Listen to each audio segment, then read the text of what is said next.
Mudvayne are a metal band that exploded onto the hard rock scene in 1999. Mudvayne formed in Peoria, Illinois, down in a basement in 1996. The band is best known for their songs about failed love, death, and other gloomy topics. Here's some pictures of City Hall. I have come close to, I guess, Illinois, sort of. Been next to Des Moines, Iowa, which is where Slipknot is from, interestingly enough. There's an old boat in the Peoria port. In 1997, Mudvayne released Kill Iota. This is just a demo disc. There are some songs on here that would have later ended up on LD50. The songs on this CD are very raw. There was no record put out of this because obviously the record company that Mudvayne was going through did not want to go to the hassle to do that, but very raw sounding songs. It's very heavy, as many would know. I do not own this, but the band did re-release this demo disc later on with some other songs that were not put on this disc, I believe, as well as some live tracks from their early days, which turned out to be pretty cool. This is not an easy find if you're looking for this in the stores, that is. I've never seen it and don't really have much of a desire to pick it up. In 2000, Mudvayne recorded and released one of their best albums to date, and the title of that album is LD50. The music videos that came out for this were Death Blooms, Dig, I think maybe a few other songs, but interesting album cover there. It's kind of science fiction-y like. You have the what are those molecules, and then the child behind, which it appears to be a female. I know I don't look at children that way. But here's some good songs off this album: Dig, Death Blooms, Under My Skin, No Forever, Nothing to Gain, which that song is about Edward Gain. If you don't know about him, look him up on Ashes.com, Wikipedia, or look into watching the Texas Chainsaw Massacre movies, the remake, as well as what are they? The Halloween movies. Those are loosely based on that man. He is a very famous person in history, not the best guy out there, but like I've said in past videos, he's interesting. Here's a prescription bottle. Looks to be for some kind of cough remedy. But very interesting artwork. There's a DVD that came out almost a year after the album was released. It has live footage on there. There's also a separate DVD single that has the Dig video on there, as well as a making of, and it might have another video on there. I'm not quite sure, because I have not popped in that DVD in almost 10 years.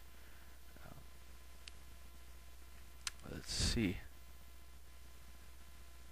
In 2001, Mudvayne released Beginning of All Things to End. This is just Kill Iota with bonus tracks, basically. I do not own this, or currently don't own it, because I listened to it quite a bit with a friend back in when it first came out. But I will be picking this up for sure. This CD was released to toward further bootlegging of this album and of live material, the early live material, that is. And this is a very good CD to own. It sounds great. I mean, if you're one that wants to listen to polished rock and roll or metal or whatever, this is not for you. In 2002, The Beginning of All Things to Come was released. You have World So Cold. That's really the only song I like off of it. I can't really sit down and listen to it. I never have been able to do that, but cool videos. At this time, the band decided to take off their makeup and just try and wear, I guess, just different clothing. Not that they're putting on an act, because like Slipknot and other heavy metal bands and thrash bands, they are who they are, and that's who they are on stage. They don't put on a front just to rake in the money, and that's great. That shows a true dedication to the fans, as well as not selling out. So this is the band at the, I think it's at the Grammy Awards or MTV Music Video Awards. The New Game. This has a song. What are the songs off here? I'm gonna put them in annotations. So yeah, but great album. A lot of people said the band by this time was starting to get soft, and yes, that they did try something new, and it is, I think it's still pretty heavy hitting as far as the message goes and the sound on the album. So still worth picking up if you can find it. I've seen it in just about every used video game shop slash CD shop that I've gone to, the movie trading company down here in Texas.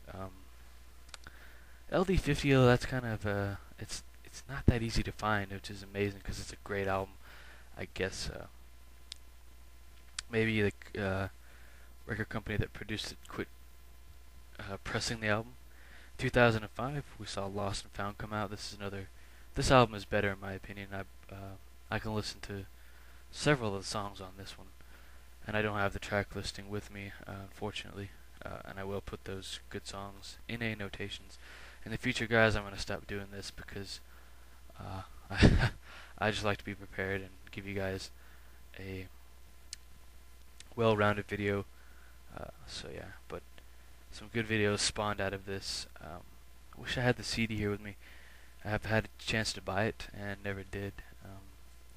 Don't know if I will, since there's a lot of great releases coming out. The band did join Ozzy on Ozfest 2001, and I think back in 1999 as well. 1999, sorry. Okay. If I knew the title for this, wow, I would tell you. This is their latest effort. This is, dang, man. I'll just put the title in annotation. Sorry, guys. This is a great one. This CD, there's two versions of it. There's the white cover, and then I think the band really did something special for the cover of this. That's all I can really say. But if you're into metal or hard rock, then you will enjoy Mudvayne's music. So I recommend picking up LD50 to start with. So I'll leave you guys with this now. Thanks, guys, for watching. If you have any questions, feel free to ask, and I'll get back to you as soon as possible.